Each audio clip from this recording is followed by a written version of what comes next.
Carta de Paulo aos Romanos, capítulo de número 2. Meu foco, você já sabe, estará nos últimos versículos deste capítulo, mas me permita reler o argumento todo do apóstolo Paulo com você. Paulo está concluindo no capítulo 2 ao raciocínio e todo o arrazoado que ele fez no início da carta. Eu vou ler então do verso 32 do 1 e todo o capítulo 2, ainda que eu vá expor só o verso 25 e 29, mas eu peço que você mantenha o contexto em mente.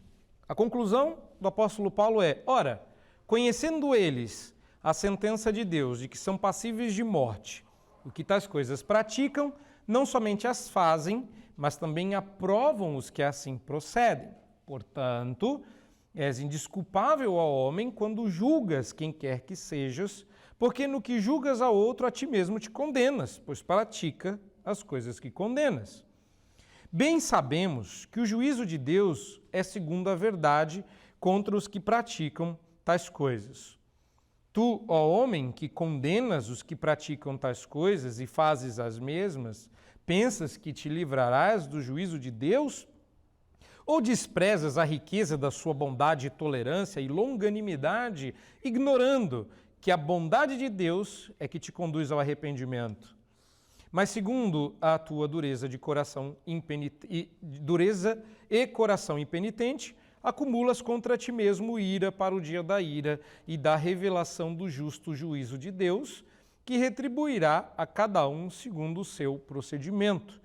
A vida eterna aos que, perseverando em fazer o bem, procuram glória, honra e incorruptibilidade, mas ira e indignação aos facciosos que desobedecem à verdade e obedecem à injustiça. Tribulação e angústia virão sobre a alma de qualquer homem que faz o mal, ao judeu primeiro e também ao grego. Glória, porém, e honra e paz e a todo aquele que pratica o bem, ao judeu primeiro e também ao grego, porque para com Deus não há acepção de pessoas. Assim, pois, todos os que pecaram sem lei também sem lei perecerão, e todos os que com lei pecaram mediante a lei serão julgados. Porque os simples ouvidores da lei não são justos diante de Deus, mas os que praticam a lei hão de ser justificados. Quando, pois, os gentios que não têm lei procedem por natureza de conformidade com a lei, não tendo lei, servem eles de lei para si mesmos. Estes mostram a norma da lei gravada no seu coração, testemunhando-lhes também a consciência e os seus pensamentos, mutuamente acusando-se ou defendendo-se, no dia em que Deus, por meio de Cristo Jesus, julgar os segredos dos homens de conformidade com o meu evangelho. Se, porém, tu, que tens por sobrenome judeu, e repousas na lei, e te glorias em Deus, que conheces a sua vontade e aprovas as coisas excelentes, sendo instruído na lei, que está persuadido de que és guia de cegos, luz dos que se encontram em trevas, instrutor de ignorantes, mestre de crianças, tendo na lei a forma da sabedoria e da verdade. Tu, pois, que ensinas a outrem, não te ensinas a ti mesmo? Tu que pregas que não deve furtar, furtas? Dizes que não se deve cometer adultério e o cometes? Abominas os ídolos e lhes roubas os templos? Tu que te glorias na lei, desonras a Deus pela transgressão da lei? Pois, como está escrito, o nome de Deus é blasfemado entre os gentios por vossa causa. Porque a circuncisão tem valor se praticares a lei. Se és, porém, transgressor da lei, a tua circuncisão já se tornou incircuncisão. Se, pois, a incircuncisão observa os preceitos da lei, não será ela, porventura, considerada como circuncisão? E se aquele que é incircunciso por natureza cumpre a lei, certamente ele te julgará a ti, que, não obstante a letra e a circuncisão, és transgressor da lei. Porque não é judeu quem o é apenas exteriormente, nem é circuncisão a que é somente na carne. Porém, judeu é aquele que o é interiormente, e circuncisão o que é do coração, no espírito, não segundo a letra, e cujo louvor não procede dos homens, mas de Deus.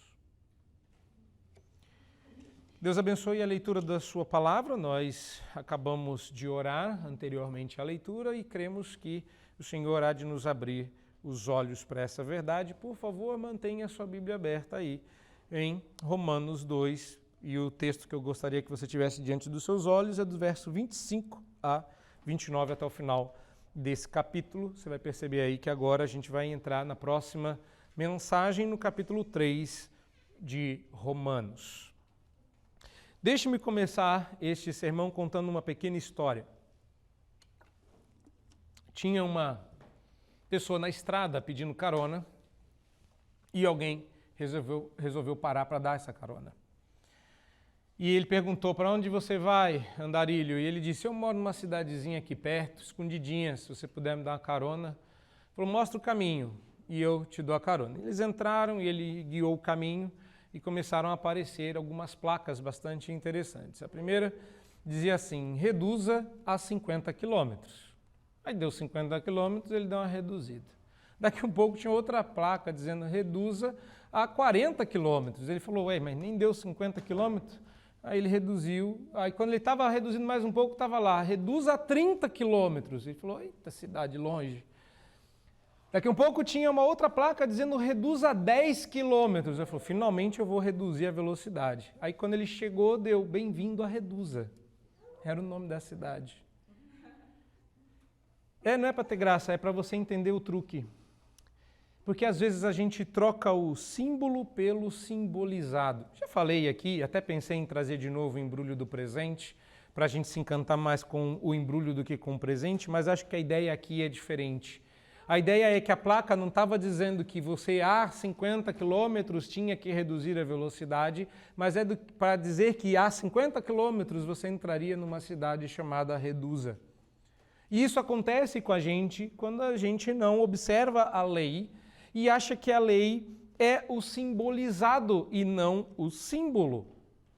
E é aqui, nos versos 25 a 29, que você chegou em Reduza. Bem-vindo a Reduza. Paulo vem dizendo: reduza a 50 quilômetros, reduza a 40, reduza a 10. E é aqui em que a gente chega. Aqui o argumento do apóstolo Paulo alcança o seu clímax.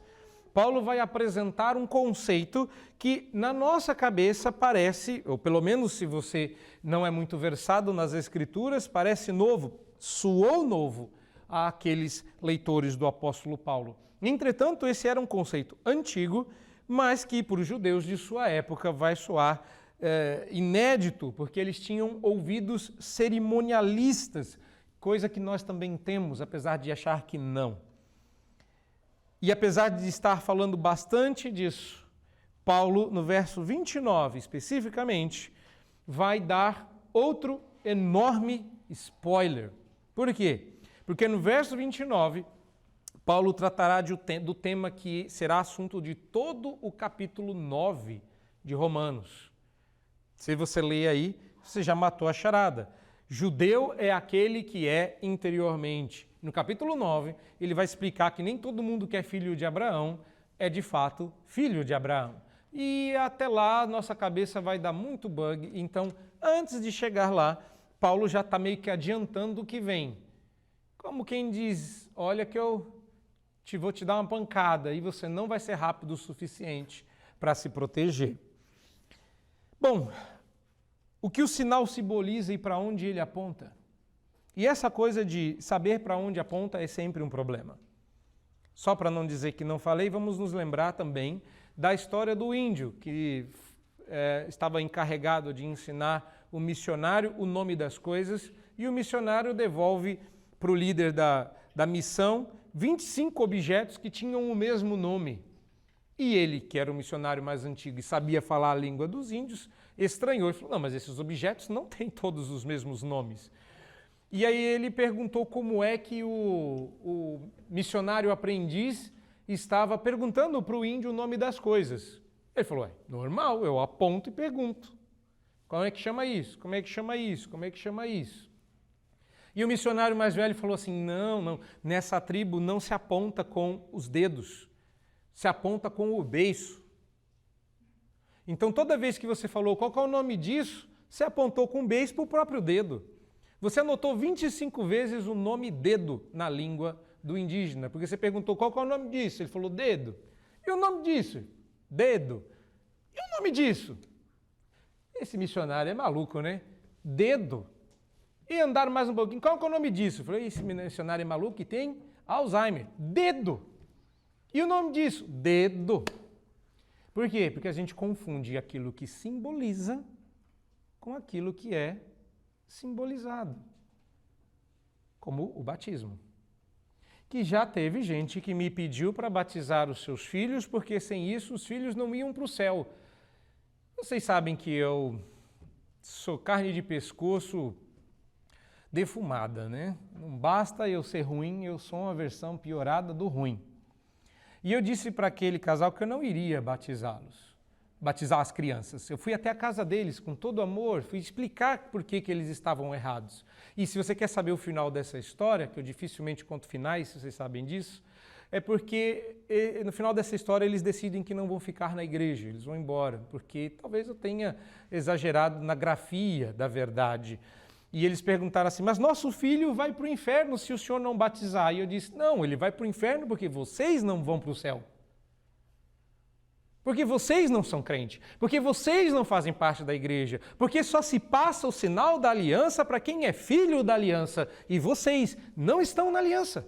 Como é que vocês esperam que o seu filho vá para o céu e vocês não? Tá, eu talvez tenha exagerado na grafia, como eu disse, mas a teologia estava certa. Hoje eu quero mostrar para vocês o que realmente tem valor diante de Deus. O que realmente tem valor diante de Deus. E a gente tem a tentação de achar que a decisão que a gente toma diante das pessoas tem valor diante de Deus, que o nosso testemunho tem valor diante de Deus, que aquilo que a gente mostra tem valor diante de Deus. Eu não estou negando que essas coisas tenham o seu valor. Eu estou querendo mostrar para você que o que Deus valoriza pode ser diferente daquilo que nós valorizamos. Ainda que a gente tenha que, de certa forma, manter essa balança razoavelmente equilibrada, do tipo, eu não devo ignorar o que as pessoas pensam de mim, mas eu devia saber o que é realmente importante para Deus. E a gente acha que realmente Deus se importa com as mesmas coisas que a gente. E está errado. E eu vou começar respondendo o que realmente tem valor diante de Deus, falando para vocês sobre o verdadeiro valor da circuncisão. Você sabe qual é o valor da circuncisão? Você sabe por que este sinal era tão importante? Por que Deus valorizava de tal forma a circuncisão que se um adulto macho não fosse circuncidado, sendo ele filho de Israel, deveria ser morto porque quebrou a aliança? Já tinham se apercebido que Deus valoriza a circuncisão ao ponto de ceifar a vida de alguém que não havia feito esse sinal? Vamos lembrar da história do camarada que começou com isso tudo, né? Não o Abraão, que foi com ele que a circuncisão começou, mas com o cara da lei, o Moisés. Moisés está vivendo a sua vida feliz, e aí Deus vai lá e acorda ele para a vida e fala, olha, aqui não é o fim de tudo, vamos sair daqui, vamos sair do Egito. E Moisés guia esse povo e começa aquele salseiro todo, e é 10 pragas, e abre o mar, e passa aí tempão, e aquela coisa toda. E do outro lado lá ele encontra com a família, porque ele estava em missão, e aí vem Zípora, vem as crianças, e eles estão andando rumo à terra prometida, e tudo segue bem até que um dia Deus aparece, pega Moisés literalmente pelo pescoço, o ergue do solo, e diz que vai matá-lo. E ninguém sabe por quê, porque ninguém leva a sério o que Deus leva. Ué, depois de tudo que Moisés fez, Deus vai matar Moisés? Desculpa, eu sei que o senhor está segurando aí Moisés pelo pescoço, mas esse homem aí encarou Faraó. 10 pragas, ele deu a cajadada do mar abriu, né? Salva ele pelas obras aí, irmão. E Deus fala assim, não sou seu irmão? Quem quer me servir tem que me obedecer, eu sou o seu Senhor. E onde que Moisés estava errando? Circuncisão. Ele não havia circuncidado os filhos. Então Zípora, isso não devia ser feito por uma mulher. Então Zípora pega e corta o prepúcio dos filhos e joga ele diante do Senhor, os prepúcios sangrando, e Deus larga o pescoço de Moisés. E ao invés dele estar só salvo e todo mundo dá louvores porque ninguém morreu, Zípora instaura uma crise familiar. Ela diz assim: tu és marido sanguinário. Ou seja, você não tomou conta da gente, você me fez sangrar os meninos. Porque circuncidado o 8º dia, a recuperação não só era mais fácil, como também sangrava bem menos. Curioso, né? Porque de tudo que há no mundo, e tendo Deus a soberania para escolher o que quer que fosse, escolheu a circuncisão como um sinal. E por que ele é tão importante? O que ele simboliza? Bom, a primeira coisa que você tem que manter em mente para atender à resposta é que você tem que saber qual é a definição de sacramento na nossa fé. Você sabe? Eu sei que a maioria de vocês sabe porque já passou pelo catecúmenos. Então, vocês se lembram bem, olha eu fingindo que eu não sei que vocês esqueceram, que um sacramento é um sinal externo de uma graça interna. É o sinal externo de uma realidade interna operada pelo Espírito Santo. Vamos lembrar algumas coisas importantes. Primeiro, acreditamos que no Antigo Testamento haviam 2 sacramentos, a Páscoa e a circuncisão. Quando Jesus vem, vive, morre e ressuscita por nossos pecados, os sacramentos continuam em número de 2. Continuamos com 2 sacramentos. Tínhamos 2 sacramentos no Antigo Testamento, continuamos com 2 sacramentos no Novo. É claro que tem igreja e denominação que não concorda. Tem gente que põe mais, tem gente que põe menos, tem gente que faz a raiz quadrada. Bíblia é assim. Tinha 2 aqui, tinham 2 aqui, porque a aliança é a mesma. A renovação da aliança feita no sangue de Cristo era apenas uma atualização, um resgate da antiga aliança para que agora ela fosse renovada, por isso a palavra nova. Então, os símbolos continuaram os mesmos, só mudaram, na verdade, os simbolizados continuavam os mesmos, mudou foi o símbolo. Por quê? Porque uma das coisas que as 2 coisas que esses 2 sacramentos simbolizavam veio, que era a pessoa de Jesus. Então, quando o simbolizado veio, ele pegou os símbolos e falou, esses símbolos já não mais apontam para mim corretamente, porque eles indicavam como eu viria e o que eu faria. Agora, os novos símbolos precisam apontar para quem veio e o que eu fiz, mudando o eixo, mas mantendo ali Jesus como o padrão da alavanca. Jesus era o simbolizado e ele substitui agora os sinais para simbolizar sua obra salvadora na cruz. A Páscoa é substituída pela Santa Ceia e a circuncisão pelo batismo. Até aí, você já sabia. A razão pela qual Deus escolheu então a circuncisão como a figura para simbolizar a entrada no povo de Deus podem ser explicadas de várias formas. O que eu vou fazer aqui é o mínimo para você poder entender aonde Paulo quer chegar. Porque a circuncisão era o que marcava o povo judeu. Você sabia que alguém era judeu por causa da circuncisão. Isso era importante, era uma marca em muitos sentidos, né, em muitos níveis que essa palavra signifique, era uma marca do que significava ser um judeu.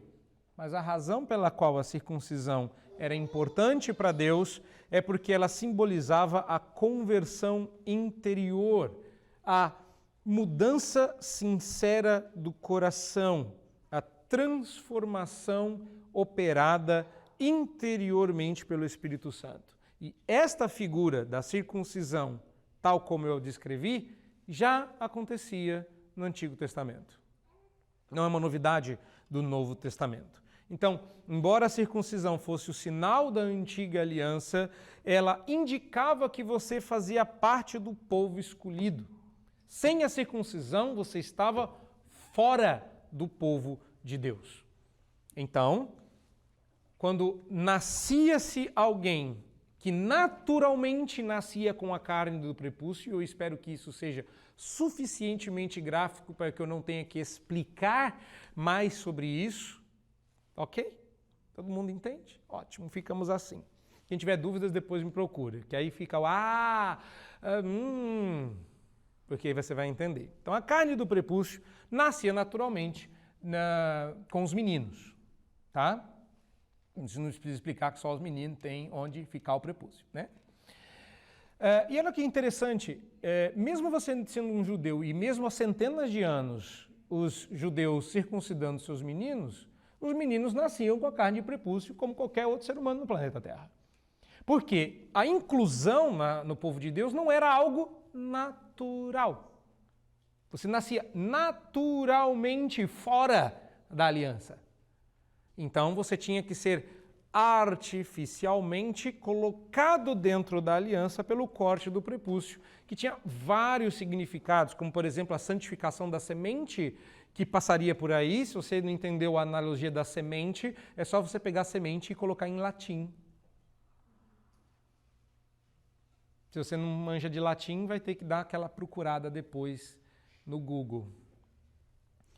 Então, isso para os filhos, para os pais que fariam filhos, mas a criança, para continuar nessa linhagem, ela tinha que ter a carne do prepúcio arrancada.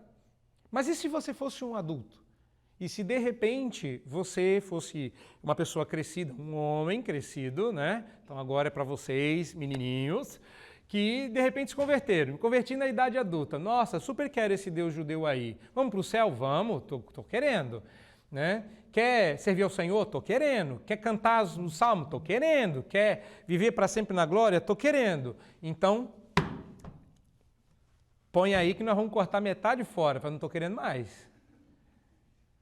Como é que é isso aí? Cortar não. Aqui não. Aí, falei, não, esse é o preço. Precinho alto. Não, preço alto é o que isso significa. Essa era a sacada. Se você acha que você está pagando um preço alto, imagina quando essa pessoa simbolizada por esse corte vier. Porque o que ele vai sangrar é muito mais do que o que você vai. Imagine que para ser um judeu prosélito, você tinha que passar por isso. E hoje a gente não está disposto a passar por nada para ser crente. Nada, tem que ser suave. A água tem que estar morna. Água gelada na cabeça do meu filho. Que é isso aí? Vai batizar, batiza com água morna, mineral, entendeu? Batiza com Pierre, como é que é? Que é essa que você toma lá? Eu sabia que vocês tomavam dessa água aí. Então, você imagina, né? A gente não está batizando os filhos nem com água lindóia, que dirá com tudo isso, né? Tem que ser morna. Eu já vi isso. Pastor, o senhor vai aquecer a água aí, né? Porque está frio. Claro, vamos querer batizar e já mandar a criança para o céu com um passaporte da pneumonia. Então, vamos fazer assim, põe uma toalhinha. A gente não está disposto a sofrer muito aí. Não, tem que fazer mais o quê? Tem que orar. Ok, orar vai. Tem que dar uma cantada. A gente ensaia, canta baixinho, vai. Tem que vir na igreja. Quando? Uma vez por semana.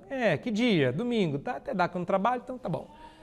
A gente não está disposto a passar por nada para fazer parte da aliança, mas um judeu prosélito, um adulto que queria ser parte do povo de Deus, teria passado por isso, senão estava fora. E é por isso que Jesus disse: você quer inteiro para o inferno ou quer cortar um pedaço fora e ir para o céu? Se deixar a parte importante, a gente vai. E era isso que os homens fariam. De modo que as mulheres, para ser parte do povo de Deus, teriam que estar ou debaixo de um pai crente ou casada com um homem crente.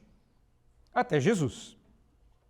Em Jesus, o símbolo é modificado e agora todo mundo pode receber o sinal e o selo. Mas qual é o problema do nosso sinal do Novo Testamento?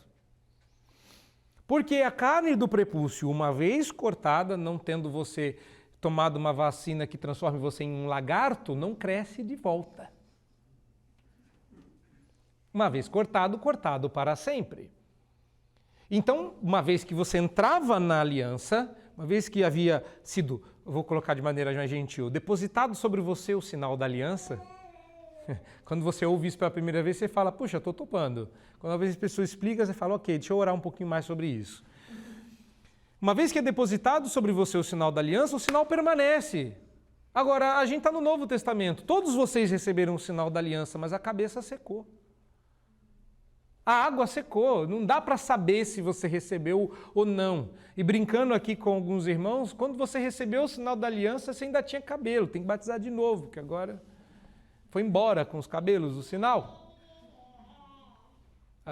Tem gente que diz assim, a gente já garante molhando tudo, que é para ver se que o que cair pelos pedaços, a parte que entrar, entra batizada. Não é isso? Olha o meu ponto. A troca do símbolo pelo simbolizado. A pergunta é como é que eu sei hoje que você é crente? Porque um judeu falei, eu sou judeu, prova? Era fácil, tinha uma prova física. E você? Não tem como provar que eu sou crente, porque a água que me batizou secou. Mesmo que a gente não tivesse te dado uma toalhinha, em algum momento essa água secava. Garanto. Paulo, agora volta aqui para o texto. Paulo, quando recorre à circuncisão como sinal, ele faz uma aplicação inversa, ele a aplica metaforicamente ao coração. Ele está dizendo que o sinal de que somos parte do povo de Deus não está mais na nossa carne e em nenhuma parte do nosso corpo que por mutilada prova que somos parte do povo de Deus.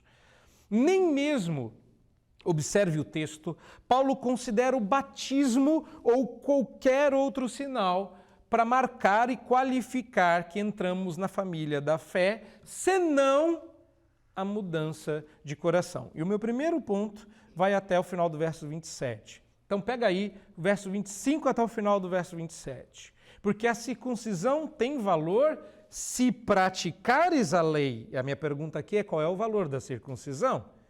Se és, porém, transgressor da lei, e tua circuncisão já se tornou em incircuncisão, se, pois, a incircuncisão observa os preceitos da lei, ela não vale mais do que a circuncisão, e se aquele que é incircunciso cumpre a lei, ele não julga quem é circunciso, muito embora você tenha a lei e a circuncisão, você, quebrando uma, anula a outra. Paulo está dizendo que o coração tem que ter cortado fora o seu pecado como uma carne de prepúcio é cortada do membro masculino. E o que se perde aqui, porque nós somos vesgos espiritualmente, que nem mais é uma questão de miopia ou astigmatismo, a gente é vesgo espiritualmente, é que a gente troca o símbolo pelo simbolizado. Chegamos em Redusa. Por quê? Porque a circuncisão havia sido criada para simbolizar a necessidade de fé salvadora. E a pessoa fala, eu tendo a circuncisão, não preciso de mais nada. Não, a circuncisão era um símbolo. Ela não era o simbolizado. A circuncisão simbolizava algo fora de si. O coração. Paulo não está providenciando aqui, e eu vou falar isso agora só porque tem gente na internet quando aborda esse texto, adora falar da hipocrisia dos outros, adora apontar o dedo. Meus irmãos, a coisa mais fácil do mundo. Falar para pecadores é mostrar que você é hipócrita. Você vai dizer que não, e aí a gente começa a falar da hipocrisia dos crentes, em como a gente falha, e as pessoas lá fora exigem de nós perfeição. Então é gostoso falar que a gente é hipócrita, porque é verdade. Mas não é isso. Paulo não está invertendo o tabuleiro dizendo mais vale um coração sincero e não crente do que um coração crente e não sincero. Paulo não está providenciando desculpa para quem não tem lei. para quem não está na igreja. Eu vou dizer uma coisa para vocês, lá fora ninguém se salva e aqui dentro alguns se salvam. Não se enganem. Eu lendo sobre esse texto, eu até peguei um pastor da Antigo dizendo, aplicando esse texto a pastores e a conclusão dele, a última frase do sermão dele, concluímos, portanto, que Deus também salva pastores. Que bom, que feliz, você tem que ver. Mas esse é o ponto, a gente esquece. Pastor está salvo, né? Ah, errado. Pastor também pode ser salvo. Mas eu sou crente. Pode ser salvo. Peraí, não basta eu ser da igreja? Não. Mas não basta eu ter batizado? Não. Não basta eu ter decorado o credo. Eu decorei o credo. Eu sou de uma igreja que a gente fala o credo. Não, também. Peraí, mas o que precisa para ser salvo, meu Deus do céu? E esse era o drama de Israel. Esse Deus não está satisfeito com nada. O que mais que ele quer? Que eu corte a orelha fora? O senhor quer o quê? Um ribeiro de azeite? Ele fala, não, eu só quero que você obedeça mesmo. Está lá em Miqueias 6. Eu só quero que você cumpra a lei mesmo. É só isso. Eu não preciso da multidão dos novilhos. Se eu quisesse uma multidão de novilhos, eu pegava daqui, ó, Líbano inteiro. Eu queimo o que eu quiser, tudo é meu. Eu quero coração. E a circuncisão apontava para a fé, apontava para a necessidade de uma obediência de coração no coração, a partir do coração.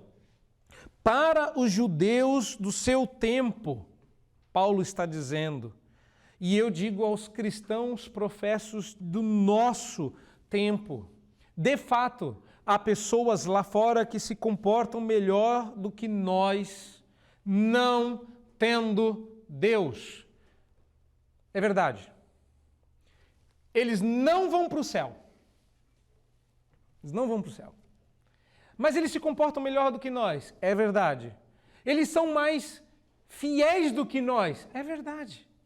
Ou será que você já não foi envergonhado pela fé e pela dedicação e pela obediência de certas seitas que você conhece por aí? É de dar vergonha.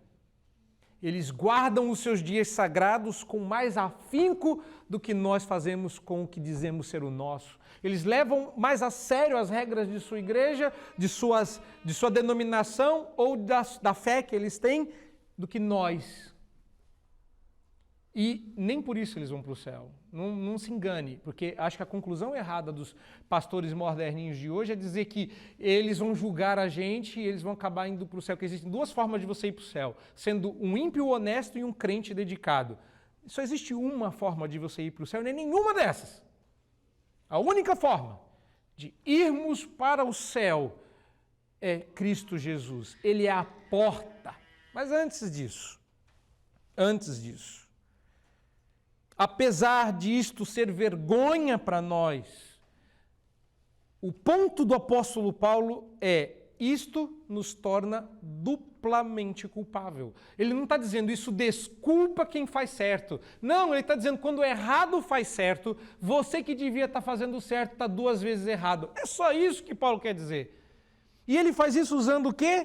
A circuncisão. Ou seja, ritos externos. Não importam se judaísmo ou cristianismo, ritos externos perderão todo sentido se não houver circuncisão do coração. Se a gente fizer a liturgia certa, se a gente tiver a teologia certa, se a gente fizer os sacramentos certos, mas nosso coração não estiver habitando nisso, nós invalidamos o rito. O que torna o seu culto hoje, agora, aquele que a gente acabou de terminar, foi tão bom, tão gostoso, esse culto só é aceito por Deus se o seu coração for aceito por Deus primeiro. Mas você fez a liturgia certinha, tudo certinho, eu estou certinho. Não, Deus nem aceita, Deus nem ouve o seu cântico, ele não ouve a sua oração, porque tal como ele fez com Caim e Abel, primeiro ele aceitou Abel e depois a sua oferta, assim é hoje, Deus primeiro aceita você e então o seu culto. E o que é a circuncisão? É isso, é um sinal externo de que eu estou alinhado internamente. Ele é um símbolo, ele é um sinal, e eu posso usar tranquilamente esses nomes, sinal, símbolo, porque eles são. Não posso usar com isso para nada. Na igreja presbiteriana, a gente guarda a palavra sinal para falar apenas dos sacramentos.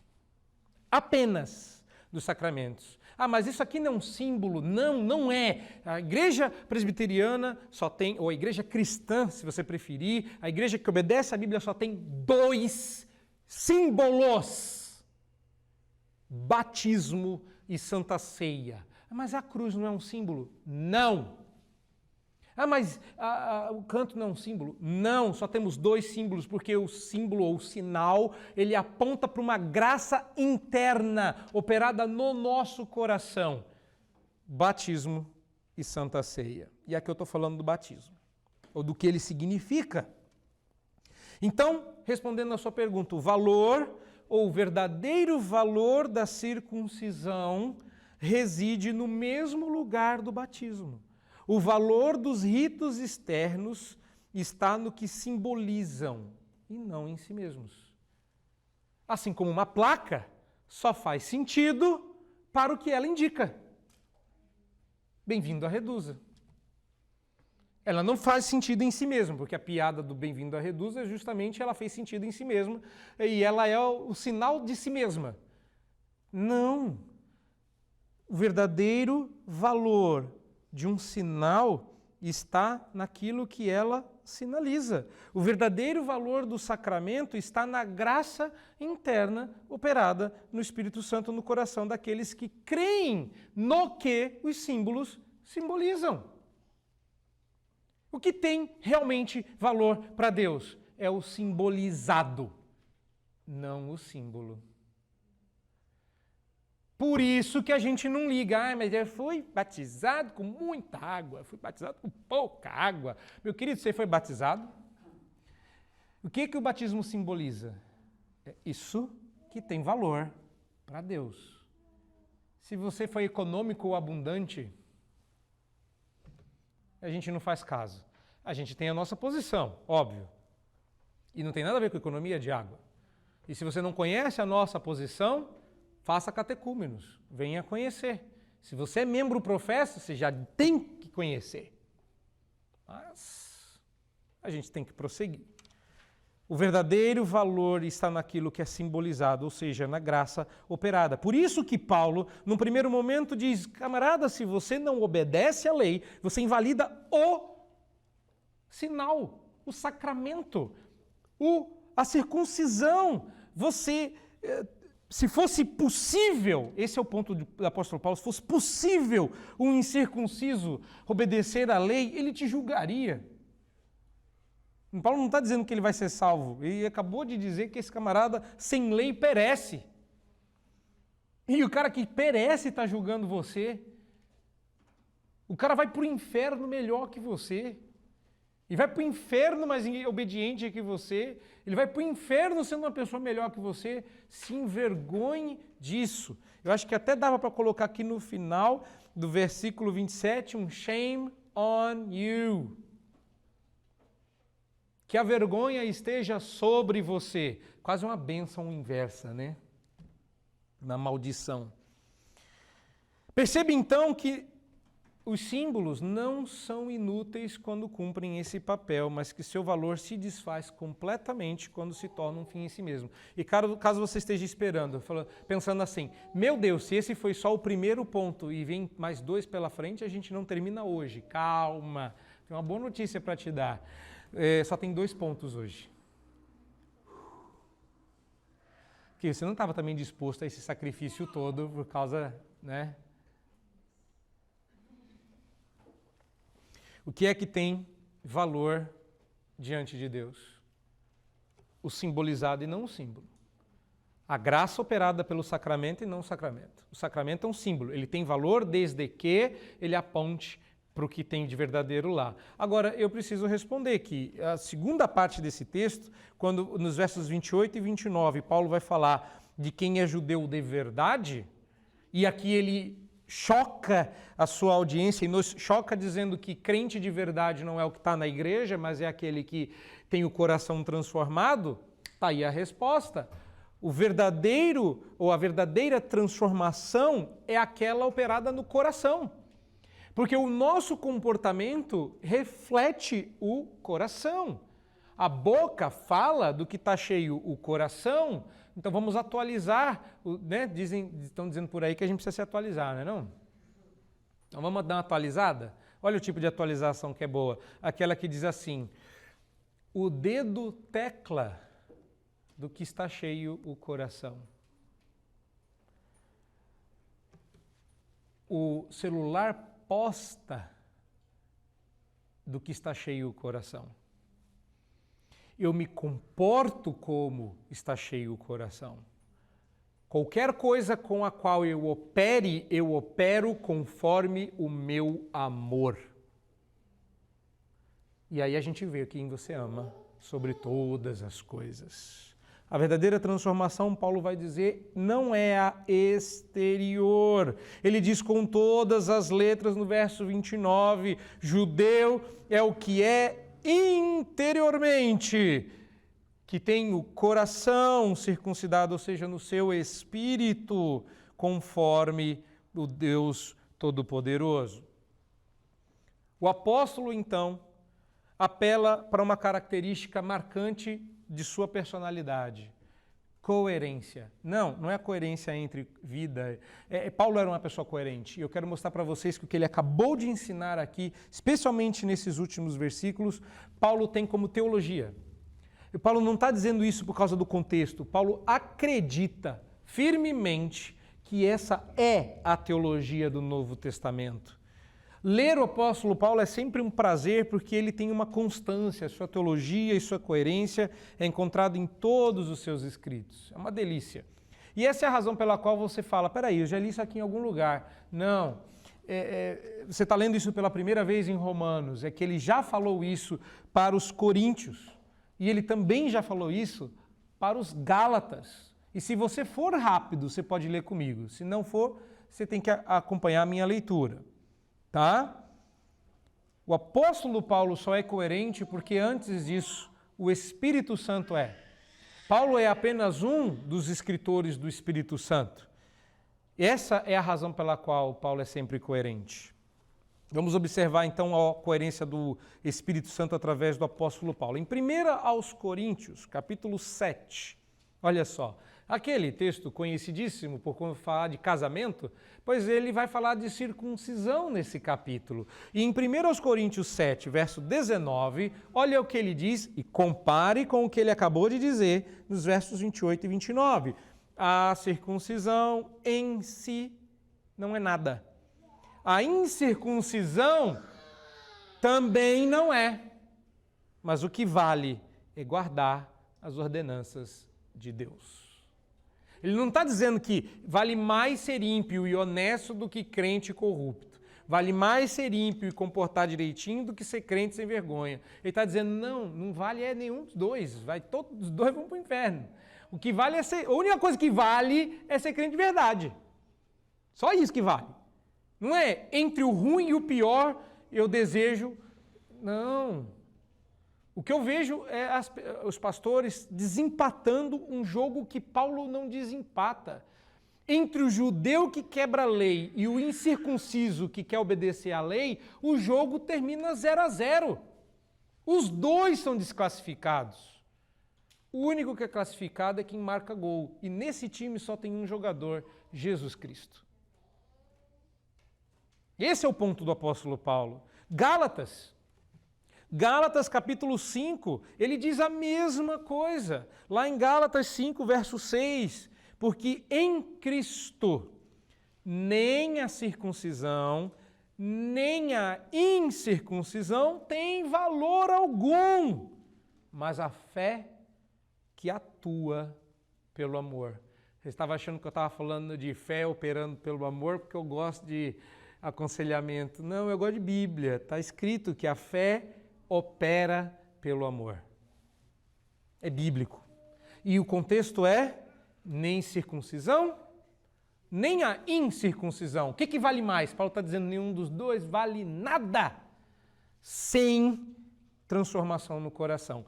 Ainda em Gálatas, se você quiser ir no capítulo seguinte, capítulo 6, verso 15, Paulo repete a ideia, pois nem a circuncisão é coisa alguma, nem a incircuncisão, mas o ser nova criatura. Mas o ser nova criatura. Na cabeça de um judeu, a matemática de Paulo operava sobre regras totalmente inéditas e diferentes.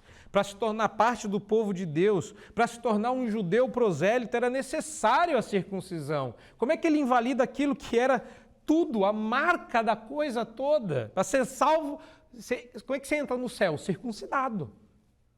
Não tinha outra forma de responder essa pergunta. E Paulo muda as regras do jogo. Se bem que ele não muda, ele apenas as anuncia, né? Ao dizer que nenhum nem outro, circuncisão ou incircuncisão, eram fonte de confiança, mas a operação interna do Espírito Santo que transforma o coração. A bênção espiritual, diz o apóstolo Paulo, não é um resultado automático da nossa raça. Sou filho de crente, sou filho de pastor, sou filho da herança. Não é um resultado automático da nossa capacidade de adesão externa a uma tradição religiosa. Eu consegui me adaptar, então sou salvo. Não. Toda e qualquer experiência de bênção espiritual que possamos ter deve ser fruto de uma realidade mais profunda. O que conta se você é crente de verdade e isso vem do coração. Você pode me enganar, sabia? Eu até acho que vocês são crentes, olha só, vocês estão indo bem. Eu gosto quando as pessoas falam assim que aconteceu já duas vezes, uma em relação a mim e outra em relação a outra pessoa de casa, mas eu não vou falar, porque se for para envergonhar só eu. Mas é tão bom quando as pessoas acham que a gente é crente, né? Vocês nunca passaram por isso? Me assusta não. Vocês não gostam? Quando a pessoa fala assim, olha, você parece ser uma pessoa e fala um monte de qualidade cristã e você só fica pensando, queria tanto. Cheguei em casa e contei isso para minha esposa, disseram que eu sou assim, ela olhou, você está enganando bem, hein? Bom mesmo é quando a gente é. Agora, o que ela falou que eu sou, eu já não conseguia concordar. Você realmente é assim? Eu falei, não sou não. Eu falei, não, você é. Eu falei, não sou. Ela estava falando que eu era muito paciente, né? Aí eu falei, senão eu vou perder a paciência. Não sou.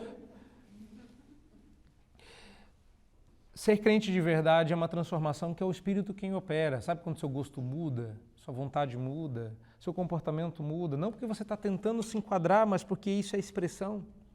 Expressão de quem você é, expressão do novo ser, o ser nova criatura. É essa transformação. E a sinceridade do coração transformado evoca louvor, mas não das pessoas, de Deus. E olha como nós somos pegajosos. A gente gosta que os outros nos louvem. Você sabia que nem tudo que te faz crente de verdade as pessoas notam ou louvam? Você sabia que Deus pode estar te louvando e o restante das pessoas achando que você é um traste? Porque hoje em dia é o que vai acontecer. E não é do melhor sentido, as pessoas estão condenando virtudes. Não, há coisas que nunca ninguém vai saber, porque o que você fez diante do altar de Deus e só debaixo do olho dele, porque operou-se dentro do seu coração. E se você disser, fiz isso porque eu estava querendo fazer o bem para o outro, já invalidou a sua circuncisão. Tem coisas que se alguém souber, você acaba de invalidar o que você fez de bom. Mas aí eu só vou ser louvado por Deus, ninguém nunca vai saber. Vou dar um exemplo. Vou dar um exemplo curioso, engraçado até. No começo, né? Depois esse povo tudo se converteu. Coisa mais difícil de que você converter na igreja é o pessoal do louvor, né? Então fica aí a bênção, né? Nessa parte mais anuviada da igreja. Eu estou lá explicando para o pessoal que o melhor lugar deles cantarem não é na frente do púlpito. Porque você sabe como é, né? O circo é sempre armado na frente do púlpito, né? E especialmente a vocalista principal, ela fica bem no meio aqui, né? E de preferência se mexendo bastante. Porque brasileiro não consegue louvar quieto. Mentira, mas eles dizem isso para mim. Eu estou a vida toda ouvindo isso. Pastor, a gente tem que louvar dançando, a gente tem que, né, aquela música e tal. Eu não preciso disso, né? Depois eles, para me punir, eles colocaram o louvor atrás de mim. A bateria ficava aqui, né? Eu sentia a bateria dentro do terno.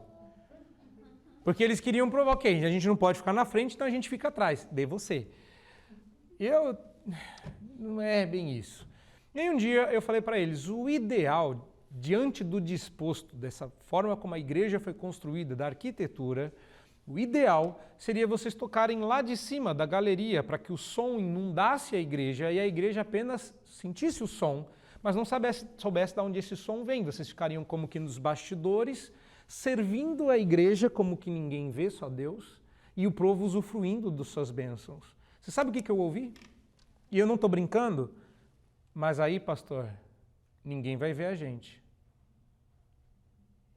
Eu ouvi isso. E vocês sabem que a resposta veio, né? Pecador respondendo pecador, vocês sabem, né? E eu falei, isso! Você entendeu. Só que isso deu um problema. Pois é. Você serviria a Deus mesmo que ninguém mais soubesse a não ser Ele? Pois muito bem, você tem sede de louvor dos outros, você tem sede da aprovação dos outros, mas você não está ligando muito para o que Deus pensa.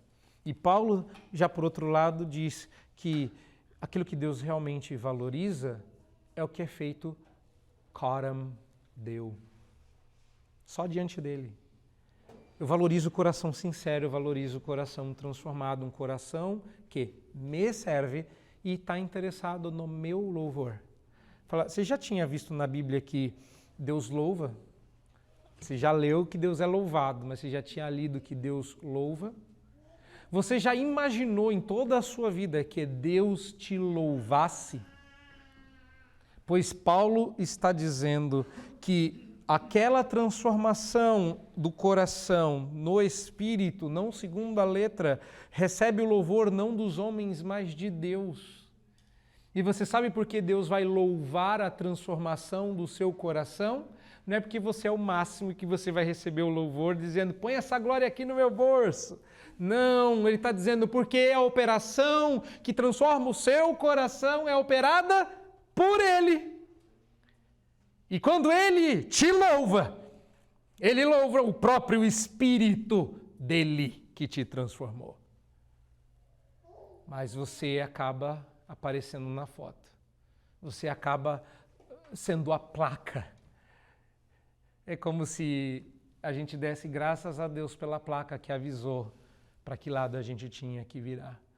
Você se transforma no sinal de que o Espírito Santo está atuando. Você não é Reduza, mas você diz, bem-vindo a Reduza. Você diz Reduza daqui a tantos quilômetros, porque agora você está apontando para o simbolizado. O judeu de verdade é o cristão, é aquele que teve seu coração de pedra cortado fora pela circuncisão do coração. É aquele que teve as impurezas de seus pecados cortado fora de sua carne, de seu coração. Paulo está desinvertendo a percepção judaica da época. E aqui vem a grande sacada para a gente concluir. A metáfora era a circuncisão e não a do coração.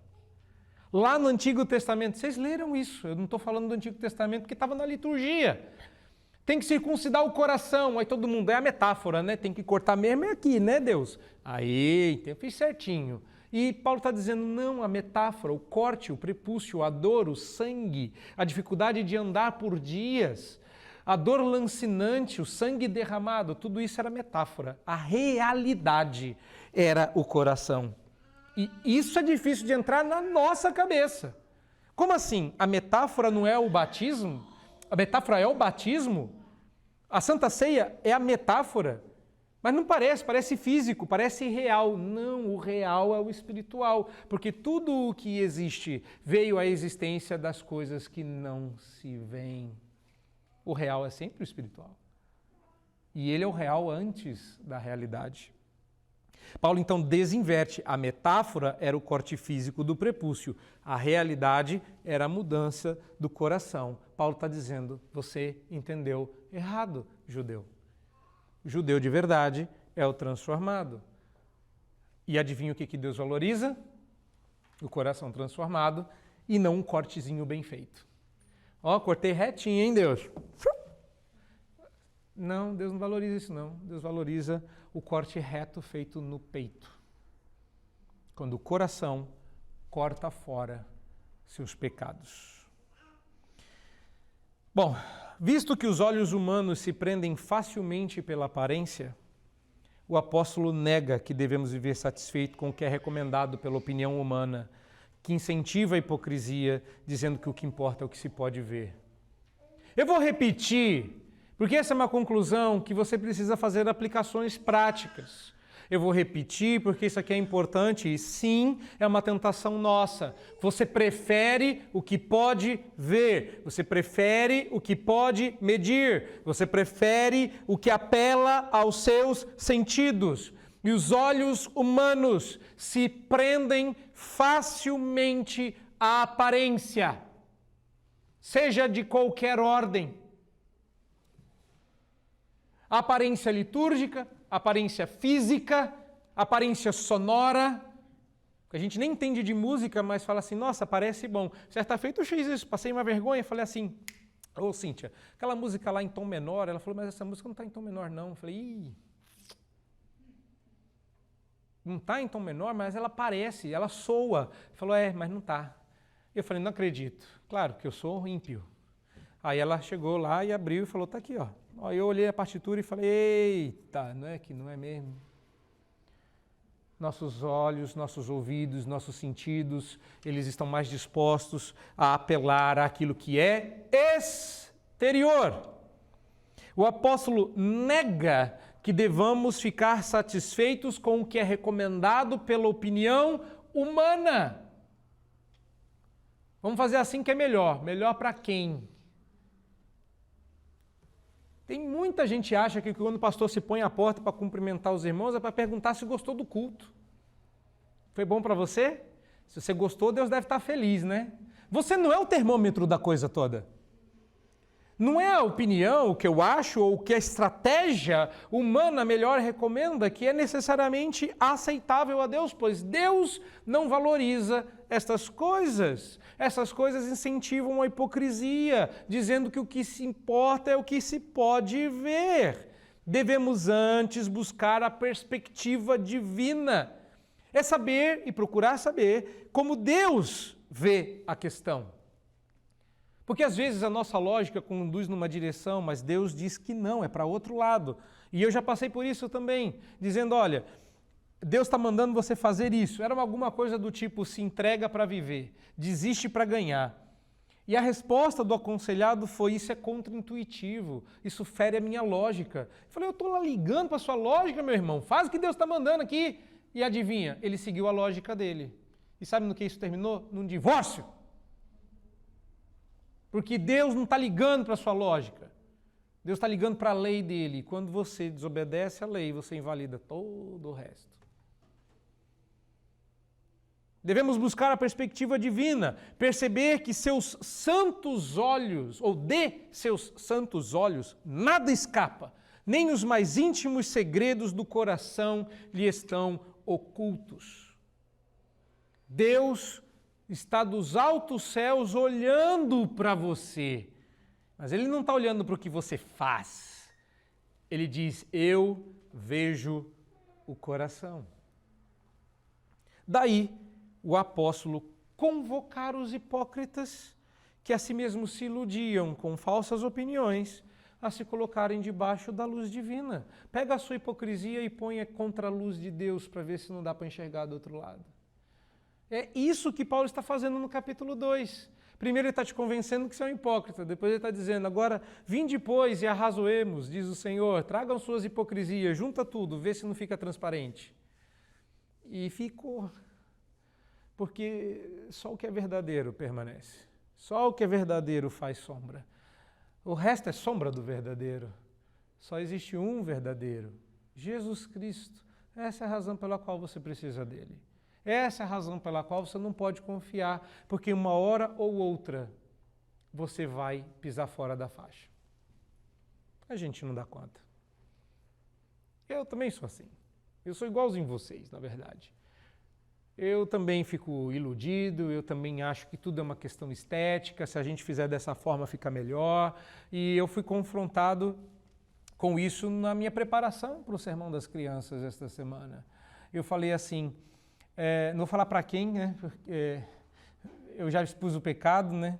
Então depois vocês descobrem quem é que merece louvor.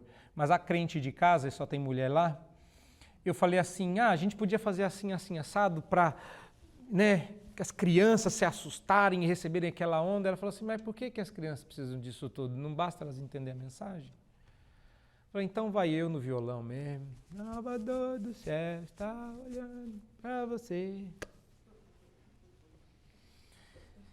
Todos nós, irmãos, eu subo aqui como mais um hipócrita, precisando da mesma salvação que vocês, precisando da mesma transformação que vocês, lutando para que os meus olhos não se iludam como crianças pequenas que perdem a atenção por qualquer borboleta que passa pela nossa frente mais cintilante.